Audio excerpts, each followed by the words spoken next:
And as a matter of fact, we have another tech corner. That's yep. right.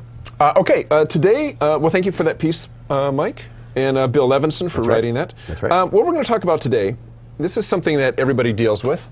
I think we're on our camera here. Mm-hmm. You all recognize what these are. These are wires with terminals on the end of them. Mm-hmm. And you probably use these a lot, probably any kind of equipment that you manufacture. And actually, let me go to a different camera here. I want to, if we can go to the gauge cam here. Well, what I've got in front of me here is a few different wire terminal types. You all recognize it. I got a spade terminal up on top, and I've got a I've got a wire with a crimp connection on the end, and then I actually have that same type of connection, but in the housing it would normally go into. So these are kind of typical type of wire terminal connections that you would see. Now, one of the issues with this, I'll come back to our main cam here. One of the issues with terminals is that very often they are not properly constructed. This happens a lot, particularly in smaller, not contract houses tend to use the right equipment. Very often when you make your own terminals in-house, and I've seen this happen a lot of times in places I work, you don't use the right crimp. You don't use the right crimper for the right terminal, or if it's an automated machine, you may not have the machine set up right, and you're either under crimping, or you're not crimping, or you're over crimping. As under crimping, you can get a resistive terminal connection, which you don't want. Can cause overheating if the connection is intended for a high current application. You can overheat your connector if you don't have a very solid connection, or arcing, which is even worse. If you overcrimp, you can actually shear the wire and not even know it. You've probably all seen this. We have a terminal connection. It looks like it's connected. It seems firm, but if you look at it, the wire has actually been cut off inside the connector because it was overcrimped. So very often this is just setup type of stuff. You're not using the right tool for the right job. So it really is important, especially if you use a lot of terminal connections and you get them from subcontractors or from your own in-house assembly department, that you periodically test the quality of your terminal connections. And that's what we're going to look at today. That was a big lead in just to kind of set the stage. Okay, so what we've got here is a wire terminal tester from Mark-10. This is the model WT3200. You notice on the left-hand side is the control panel and display. This is a turret that allows you to select the terminal and wire size that you're going to grab hold of and that you're going to test. And then we've got actually our lever that actually pulls the wire from the turret during testing, and we'll show you that in just one second. So let me just go ahead and zoom in on this so we can see kind of the business end of all this. And there we go, got our display and control panel and turret. Okay, let's talk a little bit about the turret. Whole purpose for the turret here, you'll notice there's different size slots. These are for allowing you to select the wire size, the slot size that best matches the wire gauge and the type of terminal that you have. So the best one for me for my little ring lug here and the wire gauge that I'm using is this slot right here. So all you really do is you just pop that in there.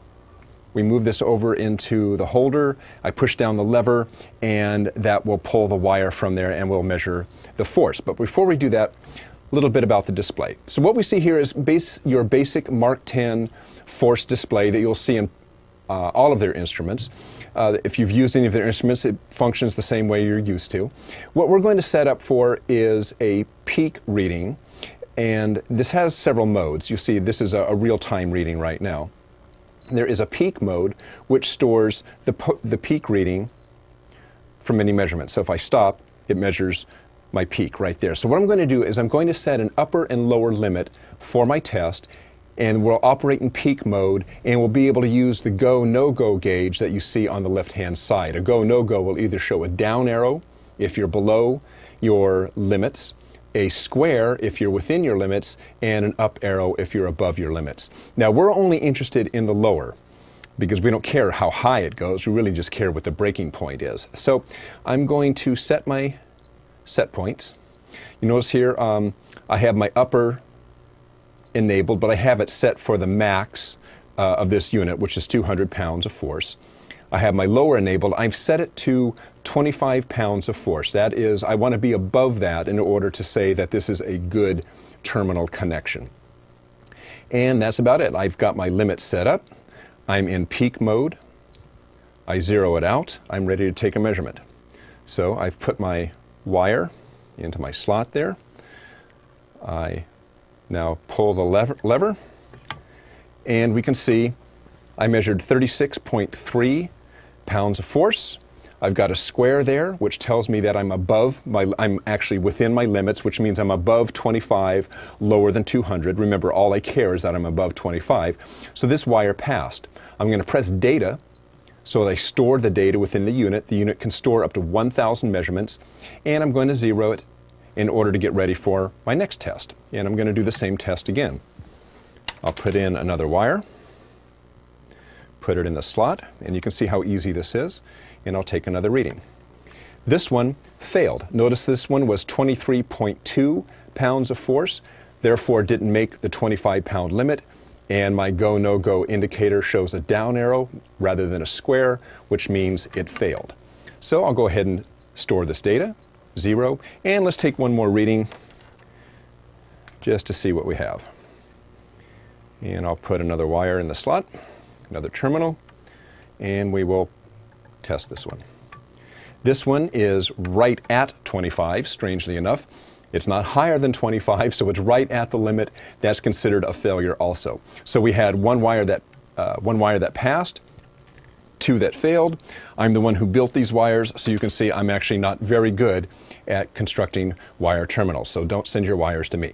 So we'll store the data. We'll say zero. Now you could keep going on like this, sorting wires. You could take your lot of wires, your sample of wires, go through, sort them and test them, and this would work perfectly well as a standalone gauge, go, no-go gauge to do that. But we're going to take a look at something else that we can do. So if we come over to our software view here, our screen share, you can see what we're looking at is the Mark-10 measure gauge software. This has a lot of functionality. We've actually covered this in an earlier show with a different type of Mark-10 gauge. What I really want to show you here is just the ability to download the data from the WT3-200 wire terminal tester into our software here. So I'm just simply going to click download memory. Okay, now all the data that I've collected on this over the past couple hours or so is shown here. All of my readings. There's been 22 readings. We can see down there at the bottom. You see my limit is set to 25, so you can see all the data that I took that was above 25, and you can see the last few readings I took that were, a couple were below 25 and one was above. I can now export this data to Excel in the lower left corner here, bring that data into another statistical package to do any kind of analysis I want to it. There is some basic statistics available on Measure Gauge. You can see in the upper right here, we got our minimum or maximum readings, average, curve, standard deviation, variance, so forth that we can do on any collected data. There's a lot you can do right here within Measure Gauge. If you need to do more, it's simply easy to export your data to Excel. So there you have it. This really is a very simple tool for doing wire terminal testing. Very easy to use, very easy to set up, only took a couple minutes. The software is pretty intuitive. So this is a great way to take a look at testing your wire terminals.